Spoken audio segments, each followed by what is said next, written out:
मेरी fake ID बनाई, मेरी पिक्चर्स वहाँ पे यूज़ कर रहे हैं वो लोग, और मेरे ही नाम से डीन तक को मैसेजेस जा रहे हैं, और वो बहुत गंदे मैसेज थे। जब मैंने कॉलेज पास आउट कर लिया था, उसके बाद एक लड़की ने सुसाइड कर लिया था। एक डिजिटल वर्ल्ड में कुछ एक्टिविटी हो रही है जो हमें इतना परेशान कर रही है कि हम लोग सुसाइड तक कर लेते हैं। डीप फेक क्राइम के बारे में आपका क्या विचार रहेगा? 150 करोड़ रुपए से ज़्यादा का फ्रॉड पर डे इंडिया में हो रहा है। हमारे देश के बड़े से बड़े नेता की भी डीप फेक वीडियो पड़ी हुई है इंस्टाग्राम पे। बिल्कुल। वॉइस फैब्रिकेशन हो रहा है, आपकी वीडियोस फैब्रिकेशन हो रही हैं, आपकी इमेजेस फैब्रिकेट हो रही है। मेरे एक्स से ब्रेकअप हो गया था, पर ये फोटोज़ मेरी रियल नहीं है। मुझे पता है मेरी कौन सी रियल है, तो जो मुझे दिखा रहे हैं ये मेरी फोटोज़ हैं नहीं। क्रिमिनल्स भी तो इवॉल्व हो रहे हैं। अगर हम देखें आज की डेट में क्रिमिनल्स को कुछ करने की ज़रूरत नहीं है। बल्क में नंबर आते हैं, बल्क में डाटा आता है, बल्क में आपको SMS भेजते हैं। जहाँ पे लगा इस पर्सन को अवेयरनेस नहीं है, वहाँ पे वो तुक्का फिट हो जाता है, और वहाँ पे वो उनके साथ फाइनेंशियल फ्रॉड भी करते हैं, इमोशनल स्कैम भी करते हैं। एक लड़की अगर 5 या 6 सेल्फियाँ लेती है और वो उन्हें डिलीट कर देती है, तो जी। तुरंत उसके पास ब्यूटी प्रोडक्ट्स के ऐड आना शुरू हो जाते हैं, क्योंकि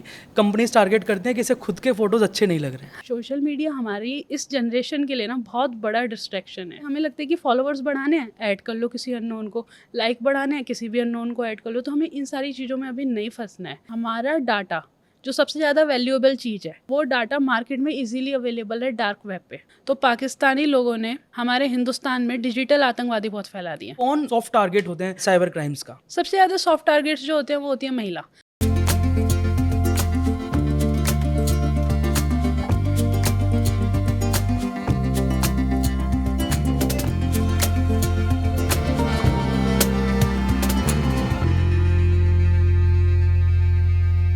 नमस्कार, स्वागत है आपका राष्ट्र में लाइक के इस पॉडकास्ट नवचेतना में। साथियों, आज आर्टिफिशियल इंटेलिजेंस हमारे दर पर ही नहीं, घरों के भीतर आ गया है। तो अब ज़रूरत है हम अपनी बेटियों को क्रोशे से लेकर कोडिंग तक का ज्ञान दें, उन्हें आर्टिफिशियल इंटेलिजेंस सिखाएं, उन्हें फाइनेंशियली मैनेजमेंट करना सिखाएं, और साथ ही उन्हें डिजिटली एम्पावर बनाएं। और इसी दिशा में आज प्रयास रहेगा हमारा यह पॉडकास्ट, जिसमें आज हमारे साथ मौजूद हैं मिस कामाक्षी शर्मा, जो साइबर क्राइम इन्वेस्टिगेटर हैं, साथ ही जिनके नाम अनेकों विश्व रिकॉर्ड दर्ज हैं। स्वागत है कामाक्षी जी आपका इस कार्यक्रम में। Thank you so much for inviting me. Kamakshi ji, सबसे पहले तो मैं आपसे यही जानना चाहता हूँ, कैसे चूज़ किया आपने इस एक अनोखे से फील्ड में आना कि जहाँ आप साइबर को लेकर बात करेंगी? जब मेरी ग्रेजुएशन चल रही थी, मैंने बीटेक किया है हेमवती नंदन बहुगुणा कॉलेज से, जो आपका श्रीनगर गढ़वाल में स्थित है। और वहाँ पे मुझे हैकिंग का शौक था। जैसे हर कॉलेज में कुछ बच्चे होते हैं ना जिन्हें हैकर बनना होता है, लाइक कॉलेज की वेबसाइट हैक कर ली, या फिर मल्टीपल साइट का एक्सेस किया, इस तरीके से बच्चों का फेसबुक हैक करना। तो मेरे इस तरीके से मुझे बहुत हैकिंग पसंद थी। अब रिसेंटली क्या हुआ, किसी ने मेरी ही फेक आईडी बना दी थी। जब मेरी फेक आईडी बनाई तो मैं बहुत परेशान हो गई कि हो क्या रहा है मेरे साथ ना। मतलब मेरी फेक आईडी बनाई, मेरी पिक्चर्स वहाँ पे यूज़ कर रहे हैं वो लोग, और मेरे ही नाम से डीन तक को मैसेजेस जा रहे हैं, और वो बहुत गंदे मैसेज थे। तो मैं अपने डीन सर के पास गई, मैंने कहा सर ऐसे ऐसे कोई मेरी फेक आईडी बना रहा है और मुझे डिफेम करने की कोशिश कर रहा है। तो सर कह रहे थे कि बेटा तुम्हें हैकिंग आती है ना? मैंने कहा हाँ। कह रहे इसको हैक करो आईडी को, और पता लगाओ कि ये कहाँ से लॉगिन है।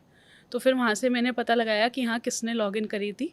तो जब मुझे ये पता लगा, जब मैंने अपना ही केस पे काम किया, तब मुझे पता लगा यार ये साइबर मतलब हैकिंग से ना साइबर क्राइम इन्वेस्टिगेशन भी हो सकती है। तो फिर मेरा माइंड उस तरफ चलने लगा। फिर बाद में पता लगा कि मेरे ही कुछ हॉस्टल के दोस्तों ने ये काम किया था मुझे डिफेम करने के लिए। आफ्टर डेट हुआ ये कि जब मैंने कॉलेज पास आउट कर लिया था, उसके बाद एक लड़की ने सुसाइड कर लिया था।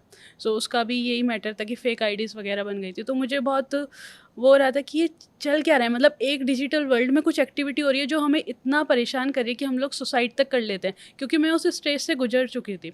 उसके बाद जब मैं गाज़ियाबाद आई तो मेरा साइबर सिक्योरिटी में बहुत इंटरेस्ट था कि कैसे हम पेनिट्रेशन टेस्टिंग करते हैं, बग बाउंटी, बहुत सी चीज़ें होती हैं इस फील्ड में। तो मैंने अपने फादर को बोला था कि डैडी मुझे ना खुद की कंपनी खोलनी है। जॉब के ऑफर्स मुझ पर बहुत अच्छे थे, बट मुझे जॉब करनी नहीं थी 9 to 5 वाली। अब डैडी ने क्या किया, डैडी ने लोन लिया और मुझे एक अच्छा सा ऑफिस गाज़ियाबाद में नेहरू नगर में खोल के दिया। अब वहाँ पे मेरा मन नहीं लगता था। लाइक मैंने टीम वगैरह के साथ मैं काम करना शुरू करी हूँ, बट एक सेटिस्फेक्शन होता है ना, वो नहीं मिल पा रहा था। फिर किसी ने मुझे सजेस्ट किया तुम्हें वही साइबर क्राइम इन्वेस्टिगेशन नहीं करनी है, डायरेक्ट केसेस तो आपके पास आएंगे ही नहीं, तो आप एक काम करो, आप पुलिस के साथ कोऑर्डिनेट करो। अब ना मेरा मतलब एक मिडिल क्लास फैमिली से हूँ, कोई ऐसा कुछ नहीं था कि कोई पुलिस से मतलब कोई आपका ऑफिशियल से कनेक्शंस या कुछ इस तरह की चीज़ें हों। तो मैं जो मेरे घर के पास पड़ता है सियानी गेट पुलिस स्टेशन गाज़ियाबाद में, मैं वहाँ जाके बैठ गई। मैं वहाँ पे जाती रही 10-15 दिन लगातार कि सर मुझे केसेस दे दीजिए। एंड दे आर लाइक कि मैम हम आपको केसेस नहीं दे सकते क्योंकि हमारा सेंसिटिव डाटा होता है, कॉन्फिडेंशियल होता है, ये सारी चीज़ें होती हैं। आफ्टर डैट जो वहाँ के एसएचओ थे विनोद पांडे सर, एक दिन एक केस आया कि एक एससीएल का इंजीनियर है, वो किडनैप हो गया। अब क्रिमिनल क्या कर रहे थे उस टाइम पे, व्हाट्सएप कॉलिंग कर रहे थे, 2018 की बात है ये। और व्हाट्सएप कॉलिंग जो पुलिस ऑफिशियल्स हैं उनकी टीम जो है वो क्रैक नहीं कर पा रही थी। तो उन्होंने मुझे कहा कि तुम्हें हैकिंग आती है? मैंने कहा हाँ। उसी दिन मैं वहाँ बाहर बैठी हुई थी, वेट कर रही थी कि आज तो शायद कुछ केस वगैरह कोई मौका मिल जाए।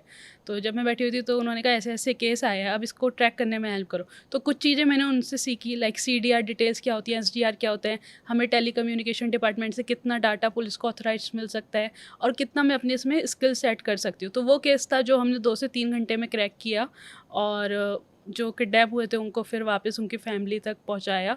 तो वहाँ से फिर धीरे धीरे जर्नी मेरी ये स्टार्ट हुई, क्योंकि जब हमने वो केस क्रैक किया तो धीरे धीरे फिर मैंने दिल्ली एनसीआर में काम किया, जो बीपीआरएनडी की ट्रेनिंग्स होती हैं उसमें एज अ ट्रेनर में गई, साइबर क्राइम इन्वेस्टिगेटर। और जो भी केसेस आते थे वुमेन और चाइल्ड रिलेटेड स्पेशली, वो मैं देखती थी। लाइक गेमिंग फ्रॉड्स बहुत हो रहा था उस टाइम पे, आपको गेम याद होगा, ब्लू व्हेल गेम आया था एक। तो कुछ केसेस उसके भी आए थे मेरे पास। तो वहाँ से मेरी धीरे धीरे जर्नी ये स्टार्ट हुई। और फिर मुझे एक पॉइंट पे लगा कि मुझे ना एक बार ये देखना है कि हमारे पूरे देश में कैसे क्राइम हो रहे हैं, क्योंकि डिजिटल वर्ल्ड है, यहाँ पे कोई बाउंड्रीज तो है नहीं। सो मेरे माइंड में था कि मुझे पूरे ये केसेस वगैरह देखने हैं। जब मैं दिल्ली में काम कर रही थी तो वहीं से मैं एनआईए की टीम से भी कनेक्ट हो गई थी जो जम्मू कश्मीर में काम कर रहे थे। सो मैंने उनको बोला सर मुझे वहाँ आके कुछ केसेस वगैरह आप, मतलब ऑनलाइन मैं उन्हें सपोर्ट करती थी, लाइक कोई डाटा देना है, कोई आईपी एड्रेस निकाल के देना है। तो मैंने कहा सर मुझे कुछ केसेस में ना प्रैक्टिकली वहाँ आके वर्क करना है। सो दे सेड कि हम आपका एक इन्वेस्टिगेशन सेशन रखवा देते हैं। और यहाँ के जो एसीपी थे राजपाल डबा सर, उन्होंने मेरी बहुत हेल्प करी। उन्होंने मेरे को जम्मू कश्मीर से कनेक्ट किया एंड वहाँ के मुझे कुछ केसेस मिले। जब मैंने वहाँ पे केसेस सॉल्व करे और ट्रेनिंग सेशन दिया, उसके बाद जब होता है ना कि आपको आपका जो भी पेमेंट अमाउंट है वो मिलता है, तो मैंने कहा मुझे पेमेंट अमाउंट नहीं चाहिए, आप मुझे जो भी आपका नेक्स्ट स्टेशन है वहाँ के ऑफिसर से कनेक्ट करो, मैं वहाँ पे भी केसेस करना चाहती हूँ। और मैं फैमिली को बोल के गई थी मैं 2 या 3 दिन में वापस आ जाऊँगी, क्योंकि एक तो वो थोड़ा एरिया भी सेंसिटिव एरिया है। सो दे आर लाइक कि ठीक है आप चले जाओ। अब मैंने वहाँ से फिर होशियारपुर में उन लोगों ने मुझे कनेक्ट किया। इस तरीके से मैं जब होशियारपुर गई, तो जो मेरी आप पूरी जर्नी की फ़ोटोज़ वगैरह अगर मैं आपके साथ शेयर करूँगी, आप देखना। मैं एक नॉर्मल पजामे में हूँ और एक रेड कलर की टी-शर्ट है। मैं 3 टी-शर्ट लेके गई थी, 2 पजामे और 1 जीन्स। बस मेरे बैग में इतना ही सामान था और 2 या 3,000 रुपीज़ लेके गई थी उस टाइम पे। मैं वहाँ तक पहुँच गई थी। फिर वहाँ से क्या हुआ, जब मैंने होशियारपुर में ट्रेनिंग दी, तो पुलिस ने एकोमोडेशन पुलिस प्रोवाइड करती है और मील का भी हो गया था। वहाँ पे मैंने केस सॉल्व करा। केस सॉल्व करने के बाद जब ऑफिसर्स इम्प्रेस्ड हुए तो दे आर लाइक कि मैम आपको क्या पेमेंट चाहिए, आप बताइए हमें। मैंने कहा मुझे पेमेंट मत दो, मुझे नेक्स्ट स्टेशन ड्रॉप करो। तो ये एक मिशन था जो जम्मू से लेके कश्मीर तक चला, 35 दिनों का मिशन था। इसमें 50,000 से ज़्यादा पुलिस ऑफिशियल्स मैंने ट्रेन करे, और मिनिमम इसी मिशन के दौरान 2 से 3,000 केसेस पे हमने काम किया था। सो ये था कि इसमें ना तो कोई स्पॉन्सरशिप थी, ना कोई बड़ा बैक एंड सपोर्ट जिसे हम कहते हैं ना कि कोई बहुत बड़ा सपोर्ट था, या किसी ऑफिसर का या किसी मिनिस्टर का कोई सपोर्ट नहीं था।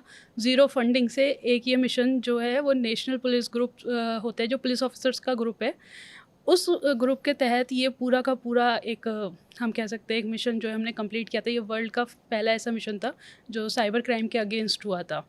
फिर वहीं से मेरी धीरे धीरे जर्नी आगे स्टार्ट होने तो लगी मतलब थी। जो लड़की कॉलेज में हैकिंग करती थी, उसने पुलिस की मदद करी। लेकिन कामाक्षी, जब हम बात करते हैं हैकिंग की, जैसे आपने बताया कि आप कॉलेज में हैक करती थी अपने जी दोस्तों के अकाउंट्स, तो पहला विचार हमारे मन में आता है कि कुछ गलत काम हम कर रहे हैं। जी तो हैकिंग को क्या हम 2 कैटेगरीज़ में बाँट सकते हैं कि एक जी गलत हैकिंग और एक सही हैकिंग? हाँ जी, एक इल्लीगल है, एक लीगल है। वो जो कैसे? अच्छे काम के लिए करी जा रही है, लाइक जिससे किसी की मदद हो रही है, और जिसके लिए आपके पास ऑफिशियल्स की परमिशन है। लाइक जब मैंने स्टार्ट करी थी तो वो ऑब्वियस सी बात है वो इल्लीगल हैकिंग थी। हुँ। उस टाइम मुझे पता नहीं था, बट जब मुझे पता लगा कि वही हैकिंग स्किल्स जो है वो पुलिस के साइबर क्राइम इन्वेस्टिगेशन में काम आ सकती हैं, तो वहाँ से वो लीगल हो गई। क्योंकि वहाँ पे क्या होता है, जो भी हम हैकिंग वगैरह कोई भी चीज़ इस तरह से परफॉर्म करते हैं, तो उसके लिए हमारे पास ऑफिशियल्स की परमिशन है। अब हम क्या करते हैं, हम क्रिमिनल्स को टारगेट करने के लिए करते हैं। हुँ। तो ऐसे बहुत सारे साइबर एक्सपर्ट्स हैं जो ऐसे मालवेयर्स वगैरह डिज़ाइन करते हैं जो सामने वाले को भेजे जाते हैं कि अगर वो डाउनलोड कर ले तो उनका फ़ोन हैक हो जाए। या कई बार ऐसा होता है कि विक्टिम कहीं फंसा हुआ होता है और उसका सब कुछ ऑफ होता है, सिर्फ इंटरनेट से कुछ कनेक्शंस हैं, फेसबुक आईडी चल रही है, तो कोशिश करते हैं कि अगर फेसबुक हमें डिटेल नहीं दे रहा है तो फिर हम उसका फ़ोन हैक करें या एक्सेस करें। इस तरह की चीज़ें जो हैं वो चलती हैं और वो लीगल होती हैं, फिर अगर आप अच्छे काम के लिए कर रहे हो। मतलब किसी भी चीज़ का उपयोग अगर अच्छे काम के लिए किया जाए तो वो हाँ जी। फिर अच्छी चीज़ है। जी। लेकिन आज बहुत अलग-अलग तरीके के क्राइम्स हम देखते हैं कि साइबर वर्ल्ड में बढ़ते जा रहे हैं। जैसे अभी हम डीप फेक की अगर बात करें, जी। फेस किसी का और बॉडी किसी की। जी। डीप फेक क्राइम के बारे में आपका क्या विचार रहेगा? जैसे-जैसे टेक्नोलॉजी इंक्रीज़ हुई है, अभी तक हम साइबर से रिलेटेड ही साइबर क्राइम की बात करते थे। अब हम करते हैं आर्टिफ़िशियल इंटेलिजेंस से रिलेटेड जो भी हमारे साइबर क्राइम हो रहे हैं। जो चीज़ें हैं वो इतनी रैपिडली ग्रो हुई हैं कि अभी तक हम अगर देखा जाए तो आज की डेट में हमारे फाइनेंशियल फ्रॉड की बात करें तो वो 150 CR plus per day, 150 CR crore, अच्छा। 150 करोड़ रुपए से ज़्यादा का फ्रॉड पर डे इंडिया में हो रहा है। और वहीं अभी हम उसको मैनेज नहीं कर पा रहे हैं, इतनी देर में हमारा आ गया आर्टिफिशियल इंटेलिजेंस रिलेटेड। हम हुँ। रील स्क्रॉल करते हैं, हमारे देश के बड़े से बड़े नेता की भी डीप फेक वीडियो पड़ी हुई है इंस्टाग्राम पे। बिल्कुल, बिल्कुल। ठीक है, हम कई बारी समझ नहीं पाते, ये हमारे ही कंट्री के लीडर हैं, ये वही बोल रहे हैं, क्योंकि डीप फेक में क्या हो रहा है, आपका वॉइस फैब्रिकेशन हो रहा है, आपकी वीडियोज़ फैब्रिकेशन हो रही हैं, आपकी इमेजेस फैब्रिकेट हो रही है। अगर आपका अकाउंट है और इंस्टाग्राम या फेसबुक पे और आपने उसे पब्लिक कर रखा है, तो चांसेस हैं हैकर को कभी भी आपके अगेंस्ट यूज़ करना होगा। मनी के लिए यूज़ कर सकते हैं या इमोशनल ब्लैकमेलिंग के लिए, फाइनेंशियल फ्रॉड या इमोशनल, 2 तरीके से वो यूज़ कर सकते हैं। अगर उन्हें आपको यूज़ करना है और आपके अकाउंट्स पब्लिक हैं, तो वो बहुत ईज़िली आपको ट्रैप कर सकते हैं। आपकी फ़ोटोज़ लेंगे, उससे डीप फेक बनाएँगे, उसके बाद आपको ब्लैकमेल करेंगे। तो ये चीज़ें बहुत ज़्यादा बढ़ गई हैं। अगर इससे आपको बचना है, जो मैं कहना चाहूँगी, अगर इससे आपको बचना है तो आपको 2 या 3 चीज़ों पे बहुत ज़्यादा ध्यान देना पड़ेगा। पहला कि जो नॉर्मल इंसान है, अगर आप इन्फ्लुएंसर वगैरह नहीं हैं, आप एक कॉर्पोरेट जॉब कर रहे हैं या आप स्टूडेंट्स हैं, तो सबसे पहले आप अपनी आईडी को जो है वो प्राइवेट रखें। सेकेंडली, आप किसी भी अननोन को उसमें ऐड ना करें। एंड आप मल्टी फैक्टर ऑथेंटिकेशन, ये सारी प्राइवेसी सेटिंग्स अपनी अपडेट कर सकते हैं अगर आपको इस क्राइम से बचना है। क्योंकि आज की डेट में जो वीडियोस वगैरह वायरल होती है ना, बहुत सारी लड़कियां आती हैं कि मैम मेरा ना मेरे एक्स से ब्रेकअप हो गया था, पर ये फ़ोटोज़ मेरी रियल नहीं है, मुझे पता है मेरी कौन सी रियल है, पर ये जो इसने मुझे फ़ोटोज़ डाली है ना, या ये जो वीडियोज़ दिखा के ये मुझे ब्लैकमेल कर रहे हैं कि मैं तेरे फैमिली पे सबमिट कर दूंगा या फिर तेरे मतलब फ्रेंड्स वगैरह को हुँ। भेज दूंगा, तो जो मुझे दिखा रहे हैं ये मेरी फ़ोटोज़ हैं नहीं। बाद में जब हम उसे चेक करते हैं, क्योंकि बहुत सारे ओपन सोर्स टूल्स भी हैं, जैसे अगर हम बात करें original.ai या डीपफेक चेक, इस तरह से बहुत सारे ऑनलाइन टूल्स भी अगर हम डालेंगे तो हमें पता लग जाएगा वो वीडियो रियल है या फेक है। बट होता क्या है, अगर आज मेरी कोई वीडियो है वो आपके पास आई है, तो आपका पहला ये नहीं होगा कि ये मैं चेक करूं। हमारे हुँ। क्या है, हमारा इंडियन सोसाइटी में हमने इतना एजुकेट नहीं कर रखा है। हमारे पेरेंट्स के पास चली गई, रिलेटिव्स के पास चली गई, तो और भी बड़े ड्रामे हैं। हुँ। वो क्या करेंगे, वो सोचेंगे अरे ये वीडियोस आ गई है, लड़की पे मेंटल प्रेशर पड़ेगा बहुत ज़्यादा कि ये मेरी वीडियोस जो है ये वायरल कर दी गई है, और मतलब आप समझो वो ऑब्सीन वीडियो होती है, वल्गर वीडियो होती है। तो कोई भी फैमिली या किसी भी पर्सन के लिए, चाहे वो लड़की हो चाहे वो लड़का हो, उसके लिए कितना बड़ा मेंटल स्ट्रेस होता है। अगर आपको याद होगा तो एक मेल्स को टारगेट करते हुए एक बहुत बड़ा केस स्कैम चला था, वो था वीडियो कॉल स्कैम। जी। व्हाट्सएप पे एक रैंडमली कॉल आती थी, लोग उठाते थे, उसके बाद जब उसी वीडियो पे बैकग्राउंड पे एक ऑब्ससीन वीडियो चलने लगती थी, और अगर आपने बस उसको देख के एकदम काट भी दिया ना, उसके बाद भी वो पूरा आपका फेस को लेके पूरी वीडियो चलाते हुए आपकी बैकग्राउंड में स्क्रीन रिकॉर्डिंग कर लेते थे, या उनकी टीम मेंबर कोई फ़ोन लेके पीछे से खड़ा हुआ होगा। हुँ। उसके बाद आपको ब्लैकमेल करते थे। सो कितना प्रेशराइज़ था कि ऐसे केसेस में भी पूरी की पूरी फैमिली ने सुसाइड तक करा हुआ है। प्लस आज की डेट में क्राइम करना बहुत ईज़ी हो गया है। ऐसे हुँ। सॉफ्टवेयर जो है वो easily, editing softwares easily available है कि बनाए तो वो इसलिए जा रहे हैं कि अगर आपको अपनी फ़ोटो एडिट करनी है, जैसे हम यहाँ बैठे हैं, हमें पेरिस में बैठी हुई फ़ोटो चाहिए, तो वो एडिटिंग सॉफ्टवेयर्स अवेलेबल। बट लोग इसका मिसयूज़ ज़्यादा कर रहे हैं। जो चीज़ यूज़ के लिए होनी चाहिए थी, क्रिमिनल्स हर चीज़, क्रिमिनल्स भी तो इवॉल्व हो रहे हैं। अगर हम देखें, पहले किसी को कहीं से पैसे चुराने होते थे, हुँ। तो वो रेकी करता था, उस इंसान का पूरा देखता था वो कितने बजे आ रहा है, कितने बजे जा रहा है। आज की डेट में क्रिमिनल्स को कुछ करने की ज़रूरत नहीं है, वो तो रैंडम लोगों को टारगेट करते हैं, उन पे बल्क में नंबर आते हैं, बल्क में डाटा आता है और सारी इन्फॉर्मेशन आती है। वो बल्क में आपको एसएमएस भेजते हैं सारे लोगों को, चाहे वो डिलीवरी स्कैम हो या कोई भी किसी भी तरह का स्कैम आज हम उठा के देख लें, जहाँ पे नंबर लगा, जहाँ पे लगा इस पर्सन को अवेयरनेस नहीं है, वहाँ पे वो तुक्का फिट हो जाता है और वहाँ पे वो उनके साथ फाइनेंशियल फ्रॉड भी करते हैं, इमोशनल स्कैम भी करते हैं। और इसका एक तरीका यही है कि हम अपने अकाउंट्स को प्राइवेट रखें। हाँ, अगर हमें इस तरह के डीपफेक स्कैम से बचना है तो सबसे पहले तो हमें अपने अकाउंट्स को पूरा प्राइवेट रखना होगा, मल्टी फैक्टर ऑथेंटिकेशन उस पे सेट करना होगा, और आपको किसी भी अननोन को ऐड बिल्कुल नहीं करना है। अगर आप पे मैसेज रिक्वेस्ट भी आ रही है, आप कंफ्यूज भी हो, तो ये नहीं कि आप अपना फॉलोवर्स बढ़ाने के चक्कर में उन चीज़ों को ऐड कर रहे हो। क्योंकि अभी मैं कहीं पढ़ रही थी, किसी इंटरव्यू में पूछा गया था कि इंडिया को, मतलब चाइना के ही कोई बड़े मिनिस्टर थे, तो वो पूछ रहे थे इंडिया को आगे बढ़ने से कैसा रोका जाए। कह रहे वहाँ पे तो डिस्ट्रैक्शन ही इतना है। सोशल मीडिया हमारी इस जनरेशन के लिए ना बहुत बड़ा डिस्ट्रैक्शन है। सो हमें क्या लगता है, हमें लगता है कि फॉलोवर्स बढ़ाने हैं, ऐड कर लो किसी अननोन को, लाइक बढ़ाने हैं, किसी भी अननोन को ऐड कर लो। तो हमें इन सारी चीज़ों में अभी नहीं फंसना है, स्पेशली स्टूडेंट्स और जो महिलाएं हैं। क्योंकि हमारे देश की जो महिलाएं हैं ना, वो वैलिडेशन बहुत मांगती हैं। लाइक उन्हें क्या लगेगा कि मैं सुंदर तभी लग रही हूँ जब मेरी फ़ोटो पे कम से कम 200 से 300 लाइक है। अगर मेरी फ़ोटो पे लाइक नहीं आ रहे तो मैं सुंदर नहीं लग रही हूँ। ये एक साइकोलॉजिकल चीज़ें हैं जो हम एनसीडब्ल्यू की साइड से सेमिनार करते हैं, हम वहाँ बच्चों से मिलते हैं। वहाँ पे लड़कियों के माइंड में ये चीज़ बहुत ज़्यादा होती है कि मेरे फॉलोवर्स जिसके जितने ज़्यादा हैं वो उतना पॉपुलर है, जबकि वो फॉलोवर्स ना तो उनका घर चला रहे हैं, ना उनकी रिस्पेक्ट। आज की डेट में क्या होगा, जो बच्चा जिसके क्लास में सबसे ज़्यादा फॉलोवर्स होंगे उसकी रिस्पेक्ट वो बहुत ज़्यादा देंगे।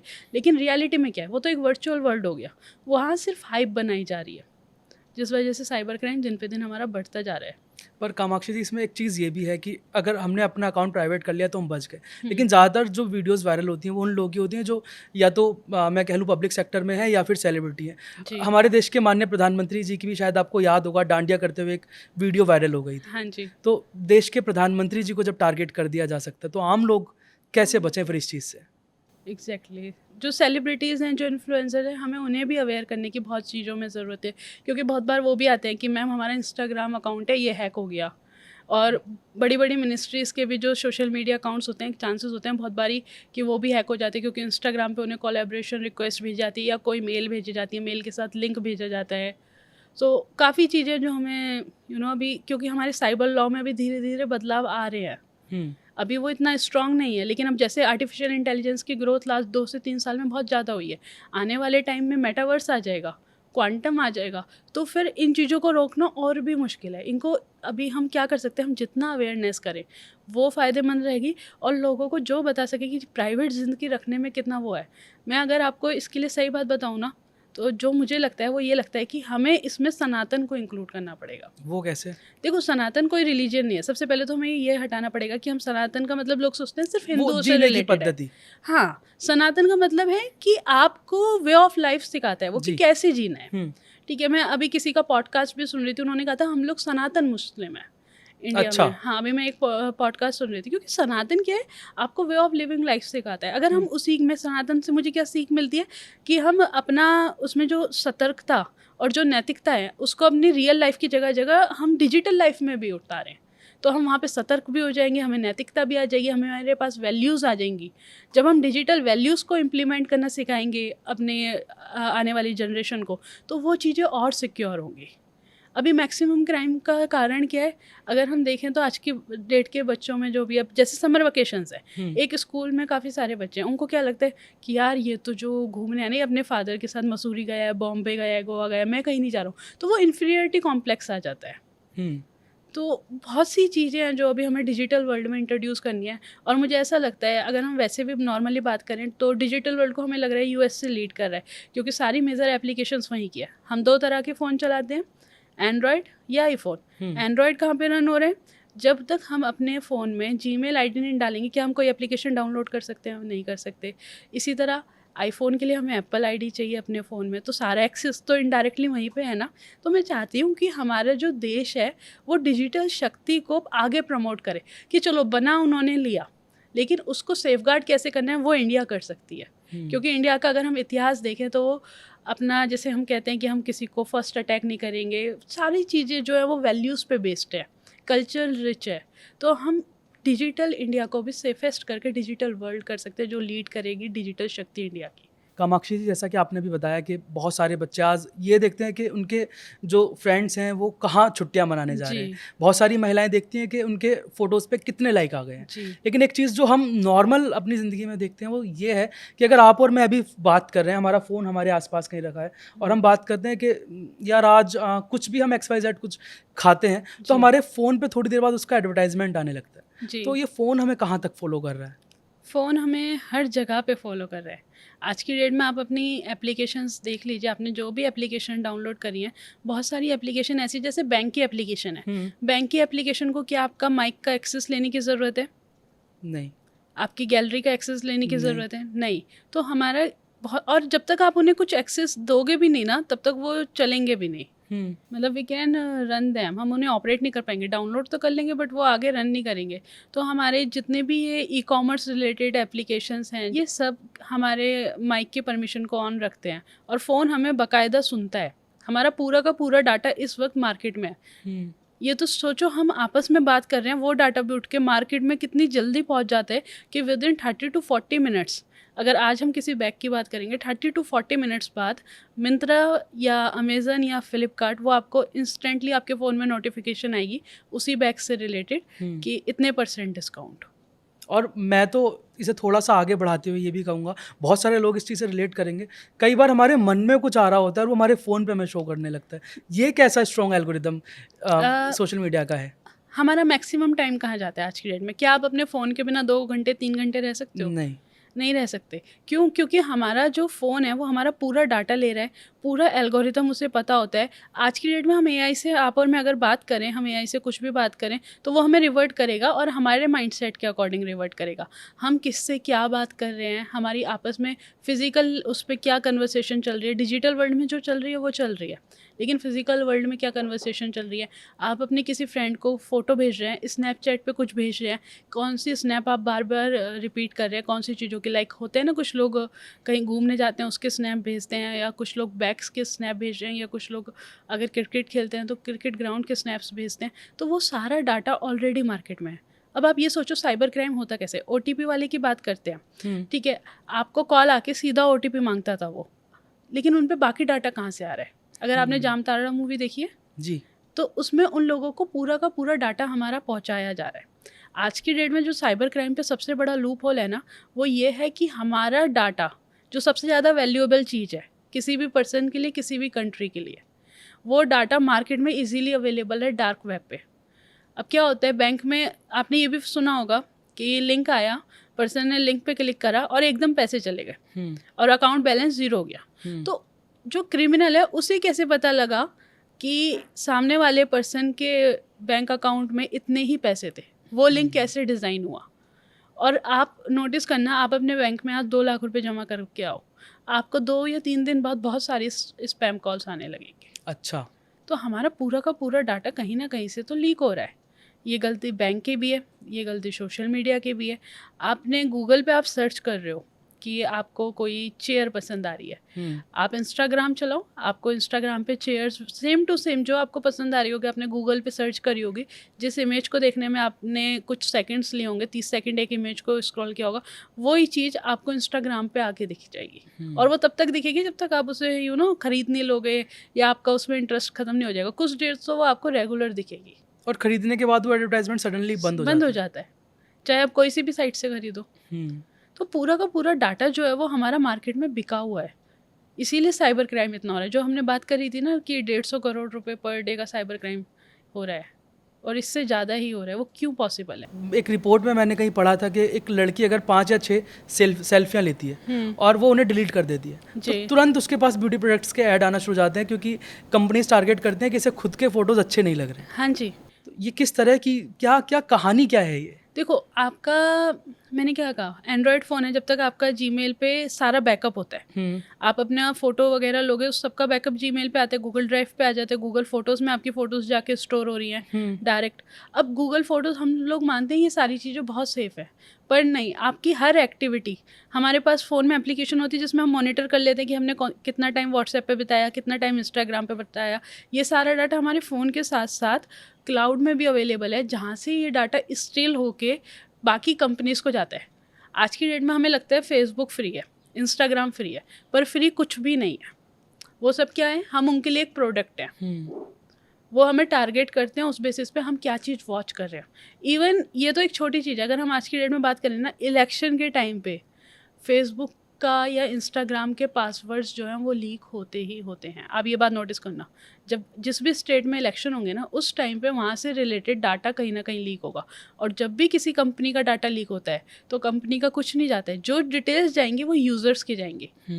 यूज़र्स का पूरा चला जाएगा कि उनका मतलब एक तरह से यूज़र आईडी चला गया और पासवर्ड्स चले गए। और अगर यूज़र आईडी और पासवर्ड उन लोगों ने चेंज भी कर लिया, जैसे कुछ लोग हैं जो साइबर अवेयर रहते हैं, हर 45 दिन में अपना पासवर्ड जो है वो चेंज करते हैं, पर फिर उनकी डिटेल चली जाएगी कि ये कौन कौन से पेजेस को इन्होंने लाइक कर रखा है, लाइक बीजेपी को लाइक कर रखा है या अदर पार्टीज़ को लाइक कर रखा है। इस तरीके से क्या उनके इंटरेस्ट हैं, क्या वो न्यूट्रल हैं, क्या वो मतलब लेफ्ट विंग से हैं, राइट विंग से, पूरा डाटा जाता है कि कितने लोगों ने कौन से पेजेस को लाइक कर रखा है, कितने लोग हैं जो एक्टिवली कमेंट करते हैं, कितने लोग हैं जो जाके किसी को सीधा क्रिटिसाइज़ करते हैं इलेक्शन के टाइम पे। तो पूरा का पूरा डाटा मार्केट में जाता है। मतलब इंसान को जकड़ लिया गया, उसे अरेस्ट कर लिया गया। अरेस्ट कर लिया गया और इतनी बुरी तरीके से किया गया है कि उसको पता भी नहीं है। अगर किसी से कुछ ऐसी पिक्चर्स भी आई हैं हॉलीवुड में, अगर आप देखो, अगर किसी इंसान से कोई क्राइम करवाना है ना तो उसके फीड पे वैसी चीज़ें देखने लगो, उसे वो चीज़ें धीरे धीरे नॉर्मलाइज लगने लगती हैं। अभी आज की डेट में क्या होता है, अगर किसी ने किसी का मर्डर भी किया है ना तो हम उसकी यूट्यूब हिस्ट्री भी चेक करते हैं कि उसने क्या सर्च किया है, यूट्यूब हिस्ट्री, गूगल हिस्ट्री, कि इसके माइंड में बैक एंड पे क्या था। तो आज की डेट में जो हम कह रहे हैं ना कि डिजिटल वॉर होगा, साइबर वॉर होगा, अब ये जो वॉर चल रहे हैं वो एक अलग लेवल के चल रहे हैं। जैसे हमारा मेडिकल वॉर हो गया, ठीक है, अब जो चला ऑपरेशन सिंदूर चला, लेकिन आने वाले टाइम में जो साइबर वॉर है ना, अगर हम आज की डेट में देखें तो ये ऑलरेडी स्टार्ट हो चुका है कहीं ना कहीं। हम लोगों की मेंटेलिटी कैसे सेट हो रही है, एक एजेंडा बनाया जाता है, एक एल्गोरिथम शो किया जाता है, उस हिसाब से लोगों की मेंटेलिटी जो है वो सेट करी जा रही है। आप क्या देख रहे हो, आपको लग रहा है आप देख रहे हो, बट आपको कहीं ना कहीं वो चीज़ें दिखाई जा रही होती हैं और आपको पता भी नहीं चलता। आपको पता भी नहीं चलता है।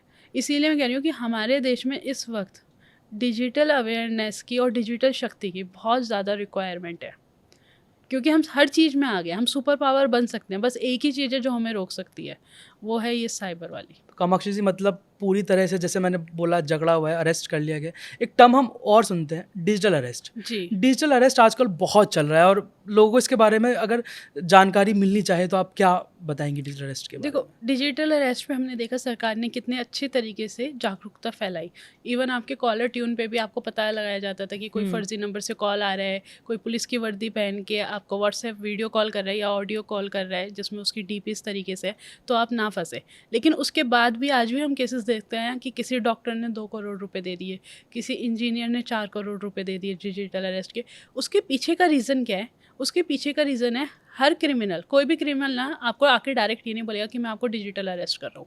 वो आपको एक कहानी सुनाएगा और उस कहानी पे वो आपको इजीली यकीन दिला देगा, क्योंकि पूरा गेम डाटे का है। अब क्या होता है, जैसे एम्स का डाटा जो है वो 2023 में लीक हो गया था, ठीक है। जब एम्स का डाटा लीक हुआ तो उसमें क्या मेजर चीज़ें लीक हुई थी, उसमें लीक हुआ था डॉक्टर का लाइसेंस नंबर हो गया, उन्होंने किस किस पेशेंट को ट्रीट किया, जो भी चीज़ें, क्योंकि आज की डेट में सारा वर्क डिजिटल होता है। तो डॉक्टर कौन से ड्रग्स मंगाता है बाहर से पेशेंट को देने के लिए, जैसे कीमोथेरेपी वगैरह, इन सारी चीज़ों के लिए स्पेशल ड्रग्स चाहिए होते हैं जो बाहर से बहुत बार दवाइयाँ भी ऑन ऑर्डर प्लेस करने पे आते हैं। तो वो पूरा का पूरा डाटा क्रिमिनल के पास चला गया। अब डॉक्टर जो इतना एजुकेटेड है, उसको एक रैंडमली कॉल आ रहा है कि आपका नाम ये है और आपका मेडिकल लाइसेंस नंबर ये है। वो कहेंगे जी सर, जहाँ पे उन्होंने मेडिकल लाइसेंस नंबर आपका सही बताया, तो आप थोड़ा शॉक में हो जाओगे। क्यों? क्योंकि ये चीज़ ऐसी है जो शायद आपकी फैमिली के पास भी नहीं होगा, आपका मेडिकल लाइसेंस नंबर ना। तो आप यहाँ बैठते हैं, जी क्या हुआ, अरे आपने ना कोई ड्रग ऑर्डर करा था अभी 3 दिन पहले। उन्होंने कहा हाँ किया था, उसमें ये ड्रग थे और उसमें 2 या 3 ड्रग जो है वो इलीगल वाले जोड़ देंगे। आपका पार्सल आ चुका है और अब हम आपको डिजिटल अरेस्ट कर रहे हैं। अब डॉक्टर घबरा जाएगा। क्यों? क्योंकि उन्होंने ये सुना होगा कि डिजिटल स्टेटमेंट होती है, डिजिटल एविडेंस होते हैं, बट डिजिटल अरेस्ट नाम की कोई चीज़ नहीं होती है। सबसे पहले हम ये बात ध्यान रखें। पर जैसे ही आपको बोला जाएगा कि आपने ये ड्रग्स ऑर्डर करे हैं, इस पेशेंट के रेफरेंस से करें, बट उसमें आपने इलीगल ड्रग्स भी ऑर्डर करे हैं, तो इंसान घबरा जाता है। अब आपकी कोई ऐसी इन्फॉर्मेशन हो, मैं आपके आगे डायरेक्ट आके आपको बोल दूँ कि शिवम आपका ये नाम है, आपका ये एड्रेस है, कल आपने मोड़ से ये ख़रीदा था, आपका सिम जो है आपके फादर के नाम पे रजिस्टर्ड है, तो आप एकदम शॉक हो जाओगे कि ये पता कैसे लगा, इतनी सारी जानकारी कैसे? तो आपको कहीं ना कहीं ये लगेगा नहीं, ये सामने वाला पर्सन जो है ना, अगर ये बोल रहा है, ये क्लेम कर रहा है ये पुलिस से, तो ये होगा तभी इस पे इतनी सारी इन्फॉर्मेशन है, ये पक्का वैलिड सोर्स है। हमारा डाटा जब मार्केट में लीक हो चुका है तो क्रिमिनल उसे बहुत मॉडिफाई तरीके से आपके आगे यूज़ करते हैं कि आपने मंगाया, तो फिर डॉक्टर वहाँ पे घबरा जाता है। वो कहेगा अब मुझे क्या करना है, कि आपका लाइसेंस वगैरह तो कैंसिल हो रहा है, हम आपको आके अरेस्ट कर रहे हैं और शायद इसमें आपकी फैमिली को भी इंक्लूड करना पड़ेगा, तो और ज़्यादा घबरा जाएगा। तो फिर वो बोलेंगे कि इस पे बाहर कैसे आ सकते हैं सर, आप कोई बताइए। तो वो कहेंगे कि आप एक काम करिए, आप ऑनलाइन आ जाइए और हम आपको ज़ूम लिंक भेज रहे हैं, आप उस पे आइए और अपना एक डिजिटल स्टेटमेंट दे दीजिए। एक बार आप डिजिटल स्टेटमेंट दे दीजिए कि इसमें मेरा कोई रोल नहीं है, तो फिर आपको फ्री कर देंगे। उनका मेन मोटिव होता है किसी भी तरीके से एक बार आपको ज़ूम कॉल जॉइन कराना। जैसे ही उन्होंने आपको ज़ूम कॉल जॉइन कराया, आपने बोला कि मैंने ये चीज़ें ऑर्डर करी थी, पर ये दोनों चीज़ें मेरी नहीं थी।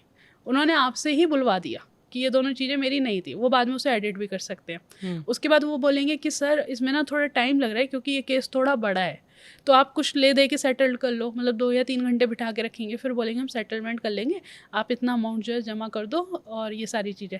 फिर वो थोड़ा अमाउंट जमा करेंगे, फिर वो बोलेंगे नहीं इन्वेस्टिगेशन में और टाइम लग रहा है। फिर बोलेंगे कि आपका आधार कार्ड नंबर ये है, आपका घर का एड्रेस ये है। पहले तो मेडिकल लाइसेंस नंबर बताया, अब बोल रहे हैं कि आपका घर का नाम वो सॉरी घर का एड्रेस ये है, आपकी ये बाकी डिटेल्स है, आपका मोबाइल नंबर भी कहीं और लिंक्ड है, इस फंडिंग में लिंक है या फिर इस इलीगल ग्रुप में लिंक है, किडनी वाले जो केसेस हो रहे हैं उसमें लिंक है, तो आप पे तो लंबा केस बनेगा, तो वो आपसे और पैसे लेंगे। इस तरीके से वो इंसान को इतना मैनिपुलेट कर देते हैं कि एक बड़ा अमाउंट ले लेते हैं, और जब तक इंसान को समझ में आता है तब तक बहुत देर हो चुकी होती है। इसी तरीके से इंजीनियर्स के साथ डिजिटल अरेस्ट के अगर केसेस देखें ना, तो वो केसेस मैक्सिमम एक एजुकेटेड पर्सन के साथ हो रहे हैं और आज भी हो रहे हैं।